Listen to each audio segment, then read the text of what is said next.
주간악당의 빌런은 당연히 범죄자입니다.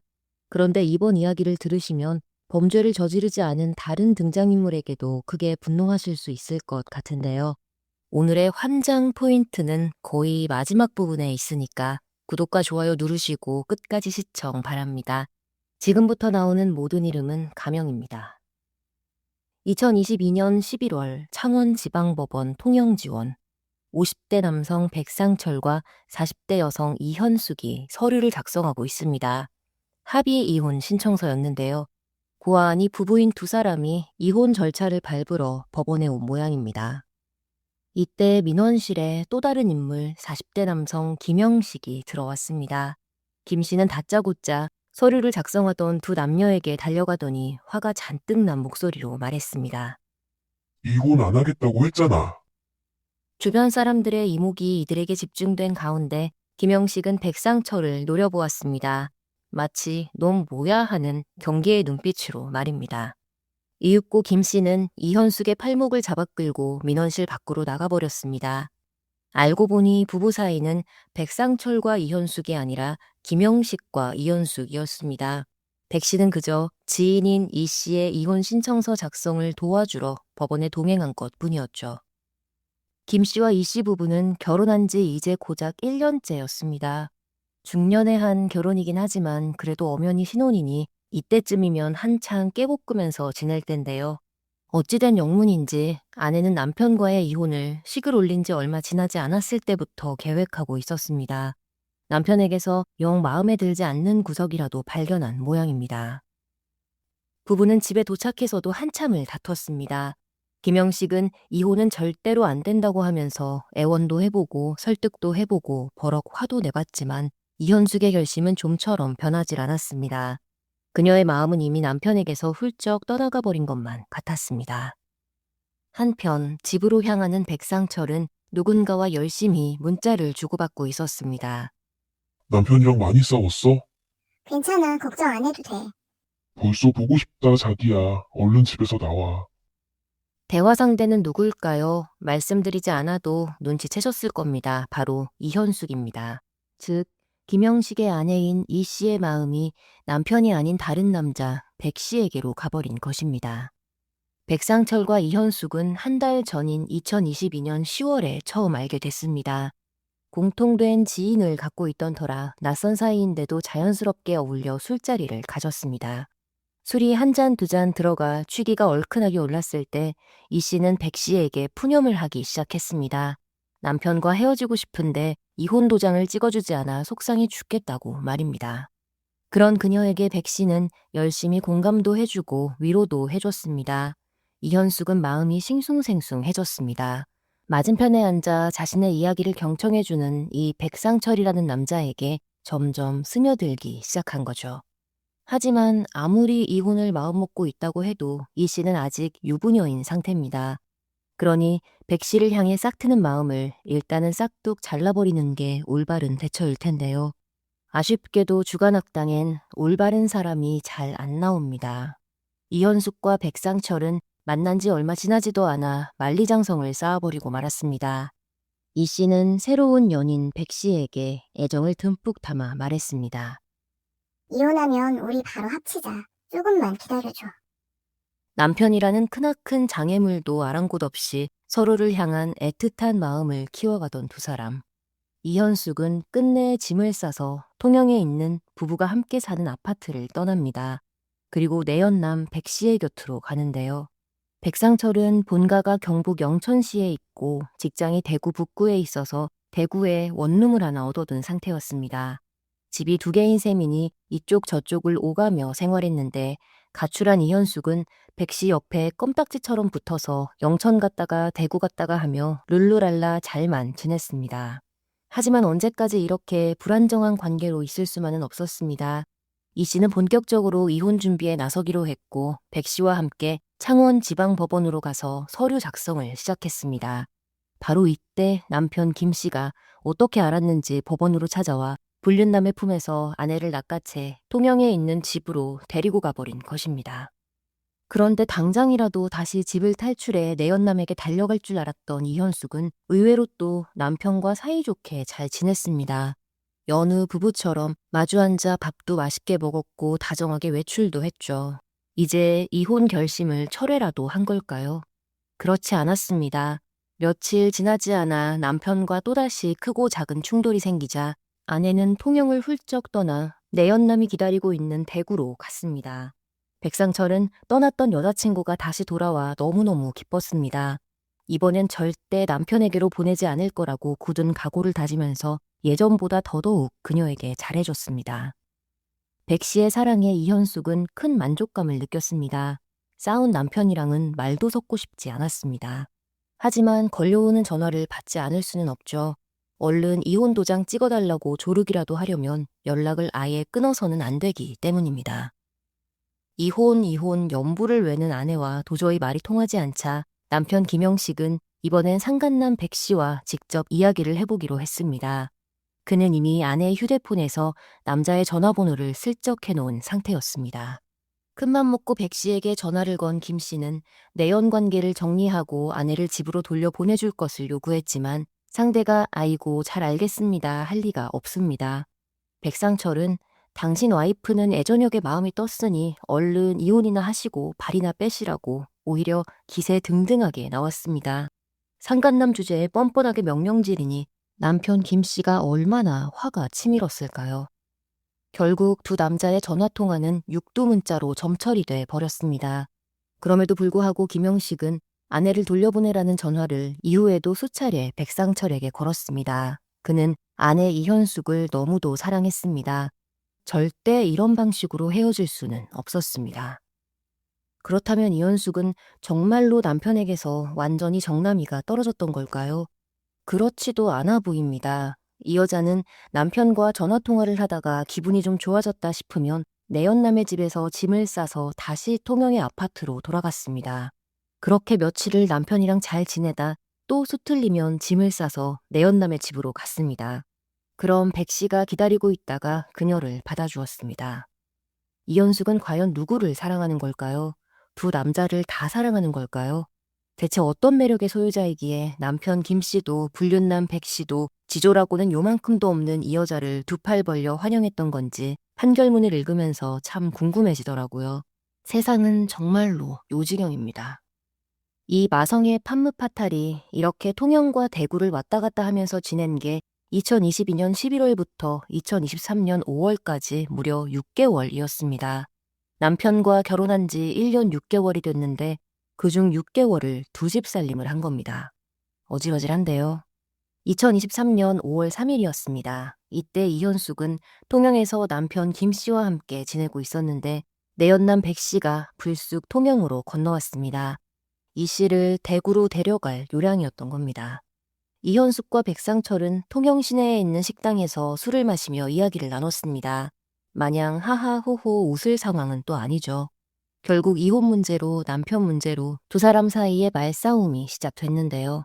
그때였습니다. 갑자기 남자가 자리에서 벌떡 일어나더니 주먹으로 식당 벽을 꽝 쳤습니다. 분을 사귀지 못했던 것입니다. 여자는 처음 보는 폭력적인 남자친구의 모습에 깜짝 놀랐습니다. 식당에 있던 사람들도 밥 먹다 말고 무슨 일인가 싶어 두 남녀를 쳐다봤는데요. 시선이 몰린 것에 아랑곳하지 않고 백상철은 덥석 이현숙의 목을 잡더니 있는 힘껏 조르기 시작했습니다. 생명의 위협을 느낀 이 씨가 캑캑거리자 주변 사람들이 뜯어말려 일은 마무리가 됐지만 여자는 이후 엄청난 공포에 사로잡혔습니다. 남편과 이혼하고 백 씨와 완전히 합치겠다던 생각은 목을 한번 졸린 뒤 말끔하게 사라졌습니다. 백상철을 돌려보내고 집으로 돌아온 이현숙은 남편 김영식에게 말했습니다. 자기, 우리 그냥 이혼하지 말고 같이 살자. 내가 이제부터 잘할게. 김 씨의 입이 귀까지 찢어졌습니다. 그토록 듣고 싶었던 말이 드디어 아내 입에서 나왔으니 너무 기뻐서 춤이라도 추고 싶었을 겁니다. 이 씨도 뭐 이렇게라도 마음 정리가 돼서 자기 딴엔 홀가분한 기분이 들었겠죠. 그녀는 내연남에게 깔끔하게 이별 선언을 하기로 하는데요. 다음 날인 5월 4일 이현숙은 이웃에 살고 있는 친언니의 집으로 갔습니다. 폭력적인 백 씨를 혼자 만나기 두려웠던 이 씨는 언니와 함께 남자를 만나기로 합니다.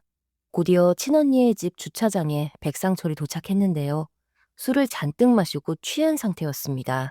음주운전을 해서 온 겁니다.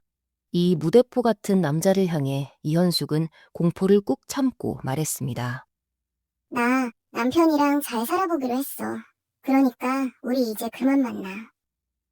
몇 개월을 질척거렸던 관계가 이렇게 쉽게 끝날 리가 없습니다. 백 씨는 이 씨에게 매달리고 또 매달렸습니다. 절대 헤어질 수 없다고 바짓가랑이를 붙들고 늘어졌죠. 하지만 이현숙은 단호하게 고개를 내저었고 옆에서 그녀의 언니까지 제발 좀 헤어지라고 말을 보탰습니다. 낙담한 백상철은 터벅터벅 자신이 몰고 온 K5 자동차로 갔습니다. 그리고는 운전석 문이 아닌 트렁크를 열고 무언가를 꺼냈습니다. 날길이만 25cm에 달하는 회칼, 사시미였습니다. 두 여자는 흉기를 보고 소스라치게 놀랐습니다. 당장이라도 도망을 쳐야 하나 당황해하고 있는데 의외로 칼끝은 본인들에게 향해 있지 않았습니다. 남자는 자신의 몸에 칼을 겨누며 계속 만나주지 않을 거면 이 자리에서 죽어버리겠다고 이 씨를 압박하기 시작했습니다. 일단 생명의 위협에서는 벗어난 자매는 진정하라고 백상철을 달랬습니다. 하지만 술에 취한 남자는 눈이 뒤집혀서 칼을 내려놓을 생각이 전혀 없어 보였는데요. 답답해진 이현숙은 차라리 냉정하게 등을 돌리기로 했습니다. 그녀는 언니 손을 잡아 끌고 언니의 집 안으로 들어갔고 주차장에는 백 씨 혼자 남았습니다. 이렇게 마무리가 될 줄 알았는데 불과 몇 분 후에 이현숙은 백상철의 전화를 받게 됩니다. 119 좀 불러줘. 깜짝 놀란 여자가 주차장으로 뛰어나가자 백 씨가 손목에서 피를 뚝뚝 떨어뜨리며 서 있었습니다. 사시미로 끝내 자해를 한 겁니다. 이 씨는 얼른 119에 전화를 했습니다. 구급차가 사이렌을 울리며 도착했는데요.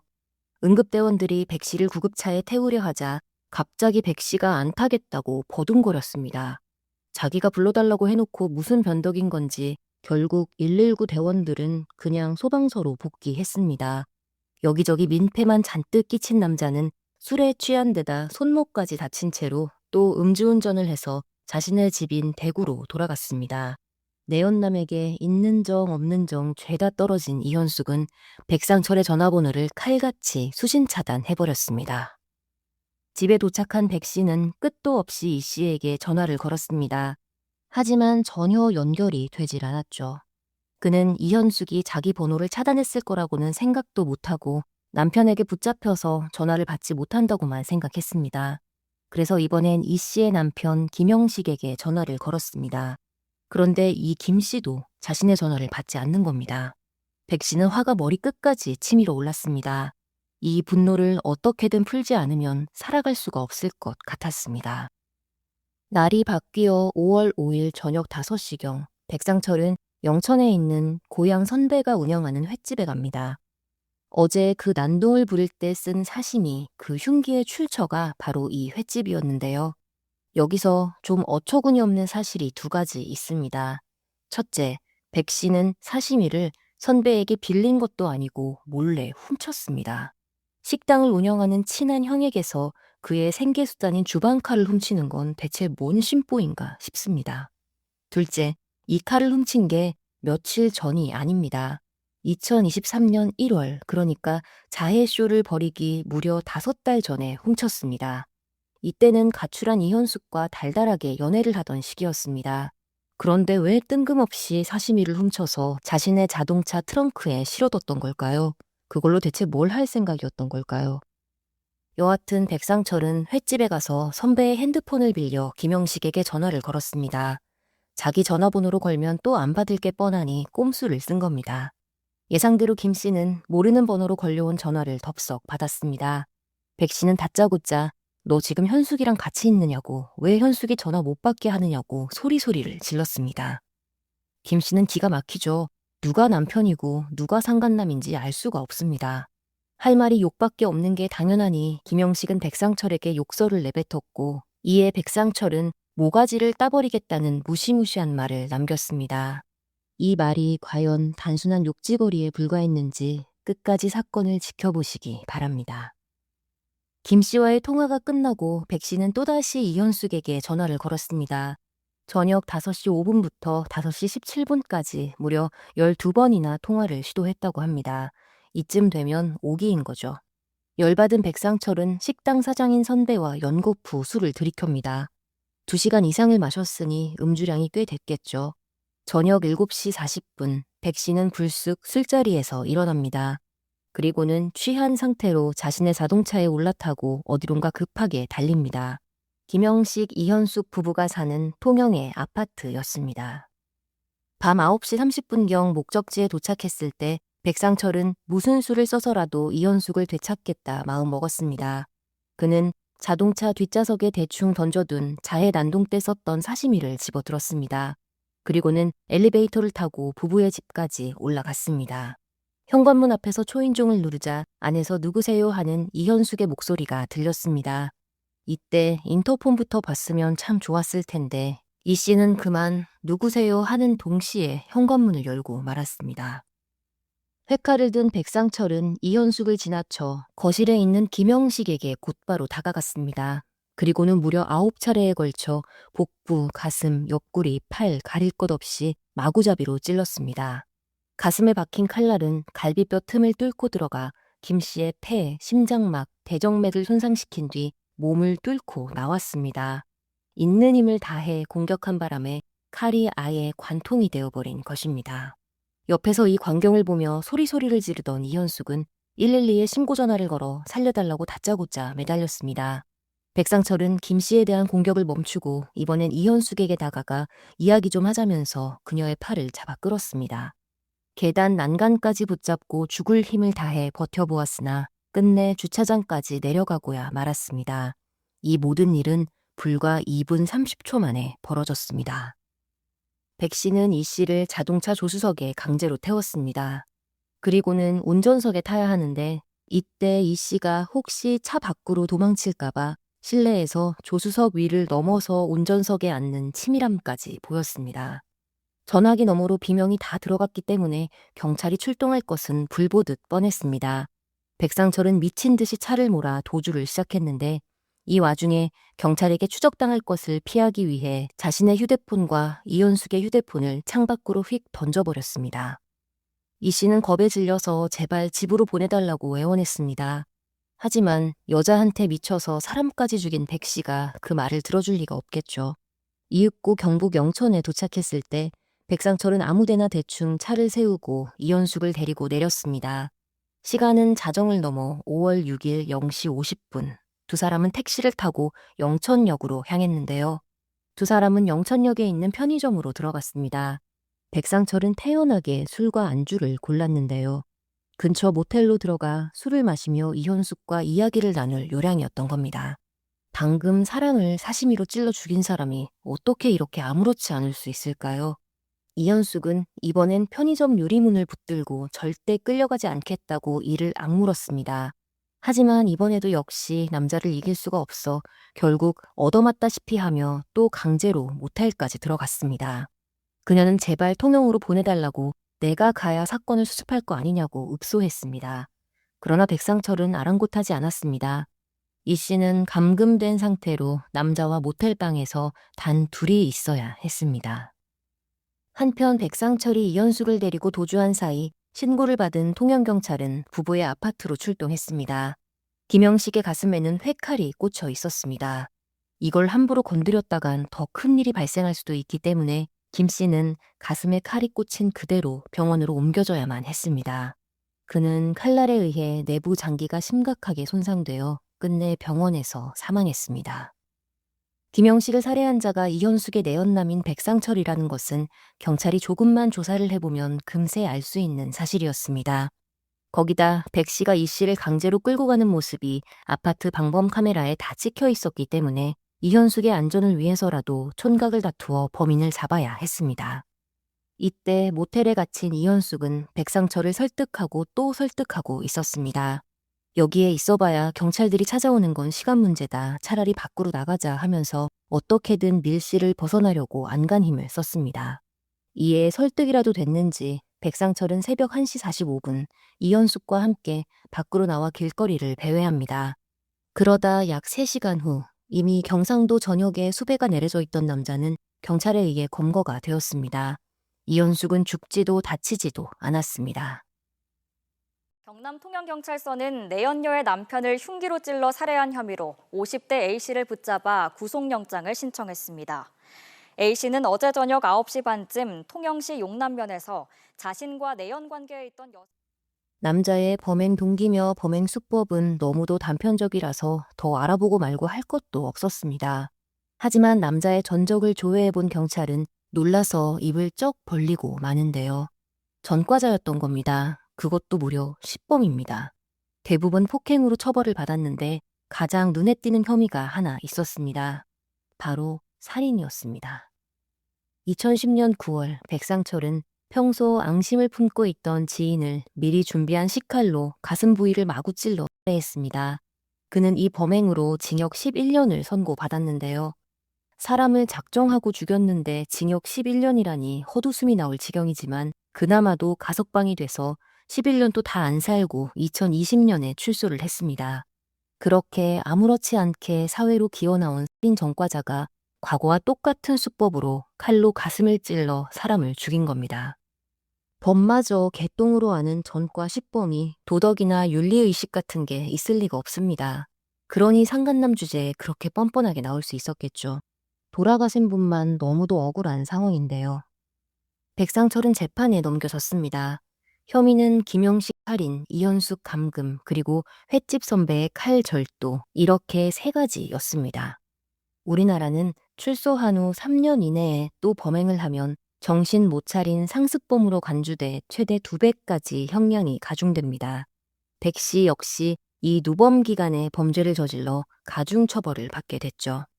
1심이 열린 창원지방법원에서 재판부는 일단 피고인의 살인 혐의에 무기징역형을 선택했습니다.